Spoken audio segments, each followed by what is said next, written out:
Okay, Israel ಮೇಲೆ ಮುಂದುವರಿದಿದೆ ಇರಾನ್ನ ಪ್ರತಿದಾಳಿ. ಇರಾನ್ ಪ್ರತೀಕಾರದ ದಾಳಿ. ಟೆಲ್ ಅವೀವ್ ಬೆನ್ ಗುರಿಯನ್ ಏರ್ಪೋರ್ಟ್ ಮೇಲೆ ದಾಳಿಯನ್ನು ಮಾಡಲಾಗಿದೆ. ವಿಮಾನ ನಿಲ್ದಾಣದ ಮೇಲೆ ಬ್ಲೈಂಡ್ ಕ್ಷಿಪಣಿ ದಾಳಿಯನ್ನು ನಡೆಸಲಾಗಿದೆ. ಸೊ ಇಸ್ರೇಲ್ ಮೇಲೆ ಇರಾನ್ನ ಪ್ರತಿದಾಳಿ ಮುಂದುವರೆದಿದೆ. ಅವರು ಕೂಡ ಏನು ಸುಮ್ಮನೆ ಕೂತಿಲ್ಲ. ಅವರು ಇವಾಗ ಒಂದು ರೀತಿ ಕೆರಳಿದ ಕೆಂಡದಂತಾಗಿದ್ದಾರೆ ಈಗ. ಹಾಗಾಗಿ ಯಾಕೆಂದರೆ ಅವರ ಪರಮೋಚ್ಚ ನಾಯಕನನ್ನು ಕೊಂದಿದ್ದಾರಲ್ಲ, ಹಾಗಾಗಿ ಈಗ ದಾಳಿ ನಡೀತಾ ಇದೆ. ವಿಮಾನ ನಿಲ್ದಾಣಗಳು ರನ್ವೇಗಳನ್ನು ಟಾರ್ಗೆಟ್ ಮಾಡ್ತಾರೆ. ವಿಮಾನಗಳು ಹಾರಬಾರ್ದು, ಯಾಕೆಂದರೆ ವಿಮಾನಗಳು ಹಾರದಷ್ಟು ಇವ್ರಿಗೆ ಕಷ್ಟ. ಹಾಗಾಗಿ ರನ್ವೇಗಳನ್ನು ಟಾರ್ಗೆಟ್ ಮಾಡಿ ಅದನ್ನು ಧ್ವಂಸ ಮಾಡೋ ಕೆಲಸಗಳು ಎಲ್ಲ ಆಗ್ತಾ ಇದೆ. ಬಟ್ ನಾಗರಿಕರನ್ನು ಗುರಿಯಾಗಿಸಿ ಅಟ್ಯಾಕ್ ಮಾಡಬಾರ್ದು. ಆ ಥರ ಏನಾದರೂ ಆದರೆ ಅದು ಯುದ್ಧದ ಸ್ವರೂಪನೇ ಬೇರೆ ಆಗಿಬಿಡುತ್ತೆ. ಯಾವ ನಾಗರಿಕರು ಕೂಡ ಸಾಯಬಾರ್ದು. ಬಟ್ ಕೆಲವು ಕಡೆ ಏನು ಮಾಡೋಕ್ಕಾಗಲ್ಲ, ವಿಧಿ ಇಲ್ಲ, ಅಂಥ ಸಂದರ್ಭದಲ್ಲಿ ಅಟ್ಯಾಕ್ ಮಾಡ್ತಾರೆ. ಅದು ಎರಡೂ ದೇಶಗಳ ನಡುವಿನ ಉದ್ವಿಗ್ನತೆಯನ್ನು ಇನ್ನಷ್ಟು ಜಾಸ್ತಿ ಮಾಡುತ್ತೆ. ಇಸ್ರೇಲ್ ಮೇಲೆ ಮುಂದುವರೆದಿದೆ ಇರಾನ್ನ ಪ್ರತಿದಾಳಿ. ಒಂದು ಕಡೆ ಇಸ್ರೇಲ್ ಕೂಡ ಅಟ್ಯಾಕ್ ಮಾಡ್ತಾ ಇದೆ, ಮತ್ತೊಂದು ಕಡೆ ಇರಾನ್ ಕೂಡ ಪ್ರತಿದಾಳಿಯನ್ನು ಮುಂದುವರೆಸಿದೆ. ಇದು ಯಾವ ಹಂತಕ್ಕೆ ಹೋಗಿ ನಿಲ್ಲುತ್ತೆ, ಯಾವಾಗ ಇದು ಒಂದು ಒಪ್ಪಂದಕ್ಕೆ ಬರಬೇಕಷ್ಟೇ.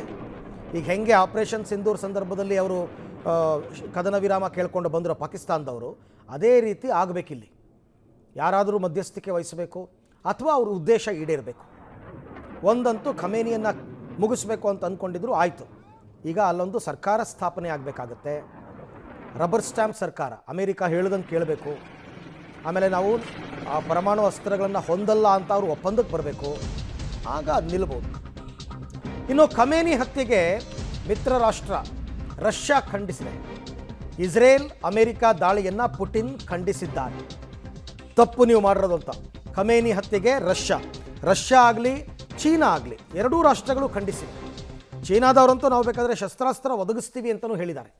ಈಗ ಪುಟಿನ್ ಅದನ್ನು ಖಂಡಿಸಿದ್ದಾರೆ. ನೀವು ಆ ದಾಳಿಯನ್ನು ಮಾಡಬಾರ್ದಾಗಿತ್ತು, ಖಮೇನಿಯನ್ನು ಕೊಲ್ಲಬಾರ್ದಾಗಿತ್ತು ಅನ್ನುವಂಥದ್ದು. ಹಾಗಾಗಿ ಇರಾನ್ ಬೆಂಬಲಕ್ಕೆ ರಷ್ಯಾ, ಇರಾನ್ ಬೆಂಬಲಕ್ಕೆ ಚೀನಾ, ಎರಡು ಪ್ರಬಲ ರಾಷ್ಟ್ರಗಳು ಈಗ ನಿಂತಿವೆ. ಯಾಕೆ ಅಂತಂದರೆ ಅವರಿಬ್ಬರಿಗೂ ಅಮೇರಿಕ ಆಗಲ್ಲ. ಹಾಗಾಗಿ ಸಹಜವಾಗಿಯೇ ಇರಾನ್ ಸಪೋರ್ಟ್ ಮಾಡಿರ್ತಕ್ಕಂಥದ್ದು. ನಾವು ನೇರವಾಗಿ ಶಸ್ತ್ರಾಸ್ತ್ರಗಳನ್ನೇ ಕಳಿಸ್ಕೊಡ್ತೀವಿ ಅಂತ ಚೀನಾ ಕೂಡ ಹೇಳ್ಕೊಂಡಿದೆ. ಯಾಕಂದರೆ ಅವರಿಗೆ ಹಾರ್ಮುಜ್ ಜಲಸಂಧಿ ಬ್ಲಾಕ್ ಆಗಿಬಿಟ್ರೆ ಇಡೀ ದೇಶಕ್ಕೆ ತೈಲ ಸಪ್ಲೈ ಆಗಲ್ಲ ಆ ದೇಶಕ್ಕೆ.